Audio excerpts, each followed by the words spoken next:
have some new intel to get to here on this edition of Seattle Seahawks today on Shaq Barrett potentially signing with the Seattle Seahawks. We'll tell you everything you need to know coming up here on today's show in just a matter of moments. Tyler Jones, your fearless leader, here with you. Thanks for joining us. Folks, I want to make sure you're subscribed to Seattle Seahawks today as we're closing in on 68,000 subs, just about 27 subscribers away from reaching that next milestone. Look, folks, this is a movement that we have going on here, and we've seen some great movements in the history of this country, from the Industrial Revolution to walking on the moon. You look at the end of Prohibition. I mean, those were some great times. And now with what we're seeing, with what we're building here on Seahawks today, I feel like we have a chance to really establish ourselves and make this thing go to the next level. But we need you to be a part of this movement that we got going on here, folks. Subscribe now for free, youtube.com/Seahawks TV, and we'll get started with today's show. Clutch Points is urging the Seahawks to sign edge rusher Shaquil Barrett in NFL free agency. He's had a very good career, most notably with the Tampa Bay Buccaneers. So what about the possibility of him heading to Seattle, and how likely is that, and what would it exactly look like, his role within this defense? Let's dive into what Clutch Points had to say. Despite the addition of DeMarcus Lawrence in free agency and the emergence of young talents like Derek Hall and Boye Mafe, the Seahawks pass rush still lacks the consistent high-end production needed to compete in a loaded NFC West. Last season, Seattle's defense showed flashes under Macdonald, but inconsistently on the edge was a recurring issue, inconsistency.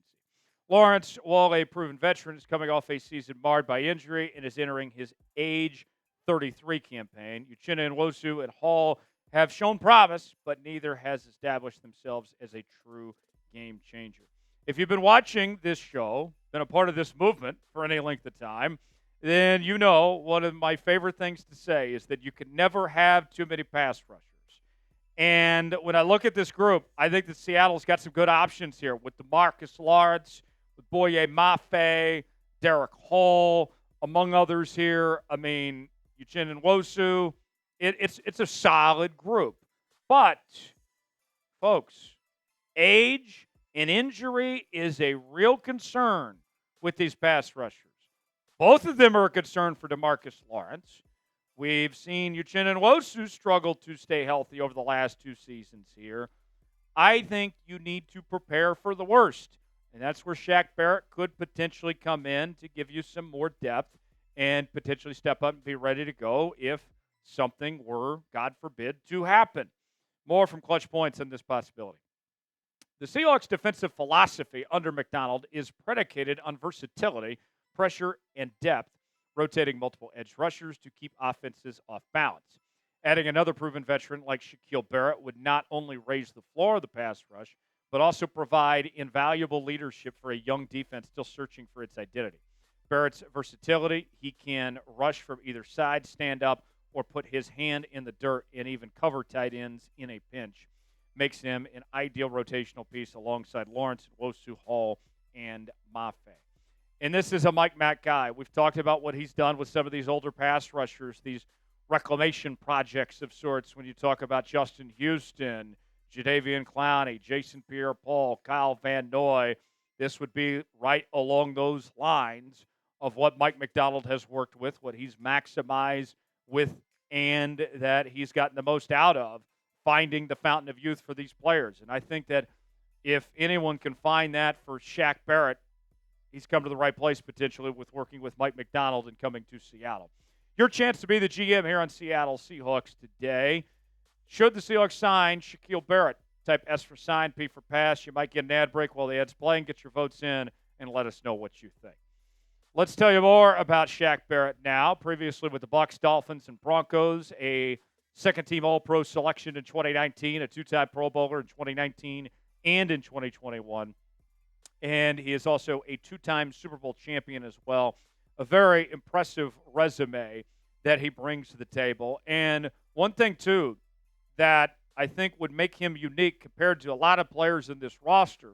You look across the board, there's not a whole lot of players with playoff experience in championship pedigree. And if you bring in Shaq Barrett, he's got both of those things: playoff experience and championship pedigree, and that he can pass along a thing or two that he's learned over the years to these other young players. He has thrived in high-pressure situations in the past. The moment has never been too big for him. And you look at the Tampa Bay Buccaneers, all right? This team, I don't know how many people realize this. They have done a fantastic job when it comes to developing pass rushers over the last several seasons.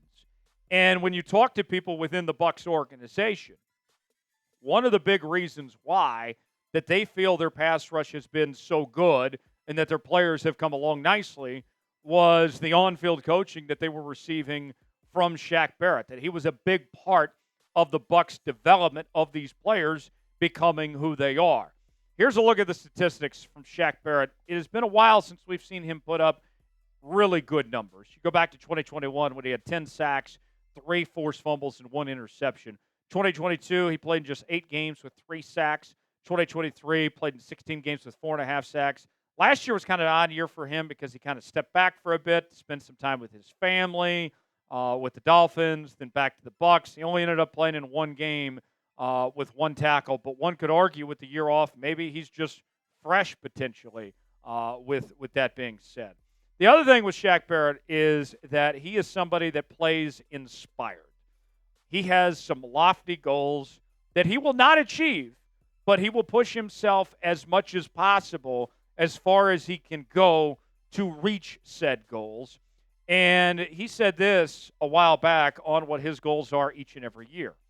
Every year I will never reach my goals, obviously, because my goals are 23 sacks. I want to break the record every year. I want to be the best, one of the best pass rushers to do it. And I think getting the sack record would solidify the fact or make you part of the argument for it. So that's what I be trying to go every year. But I need to still be happy about not reaching that goal and still having 10 sacks, 12 sacks, whatever amounts of sacks I might have. But, yeah, I always set goals really lofty. The most sacks he had in a single season, you go back to 2019, not terribly long ago, he had 19 and a half sacks that season. And, well, that probably isn't likely for him to get 23 sacks or even 19 and a half sacks. What's to say if he's fresh and can stay healthy and finds that role in that Mike Macdonald defense, that we can't be talking by the end of the season of Shaq Barrett being somewhere between that 7 to 10 range. And if you're the Seattle Seahawks, I think you would gladly take 7 to 10 extra sacks for a guy that you're going to have to pay, maybe $1 million a year on a 1-year deal? He's got the tools, and he's shown it before. I think this would make a lot of sense for a relatively cheap cost. I mean, you bring him in a training camp, see if he's in shape, see if he's still that guy, and if he is still that guy, great. If not, you cut him and turn him loose, and it didn't cost you anything. I think it would be a great deal if the Seattle Seahawks decided to go that direction. Who's the player Seattle should sign? Free agency, second wave is upon us. They already brought in Shaquill Griffin earlier this week. Who are some other players that you think they should consider? Give me a name that you would like to see in the comment section below. The 4th of July is almost here, my friends. Our chance to celebrate America, but we also are giving you the chance to celebrate your favorite team at the same time, as we have Seahawks 4th of July shirts on sale now at chatsports.com/SeahawksUSA is where you can get these today. Look, America's the greatest country on earth, and I know you guys want to be rocking out with your hawk out for the holiday and want to be patriotic, but you want to represent your favorite team too. This shirt is great, not even just for the 4th of July either. You can wear this all year long and represent both. We have all sorts of sizes available for your liking, and we also have other Seahawks merchandise available at that same link. Go see for yourself now, chatsports.com/SeahawksUSA to get yours today. The link is in the comments and description of today's video. That's chatsports.com/SeahawksUSA to get yours now.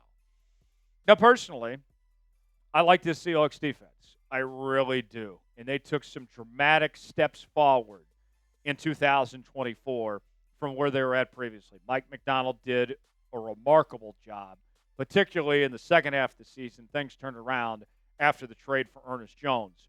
And now, as we look ahead to 2025, most of the entire defense is back, and you've already added some nice additions with DeMarcus Lawrence, we mentioned at the top of the show, with drafted Nick Emanwari, and among others here. You just signed Shaq Griffin the other day. We talked about that as well. But there's still room to get better.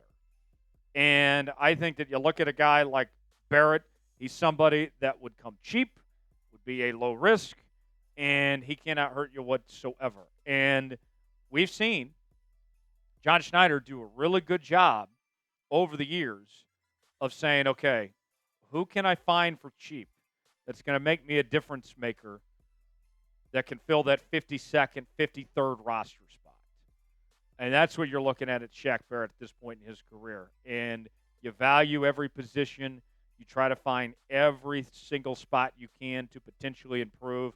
That's where Barrett could come in, and I think you would be pretty excited about what he could potentially do if you gave him the opportunity and still have something to offer there. Thanks for joining us here on this edition of Seattle Seahawks Today. It may be Friday, the weekend and all, but that doesn't mean that we're slowing down. We'll have plenty of more content here on the channel over the coming days ahead, and then be back on Monday for a live edition of Seattle Seahawks Today. We'll see you then. Subscribe now for free, youtube.com/SeahawksTV. I'm Tyler Jones. Thanks for joining us. We'll see you next time. Have a great weekend, everybody.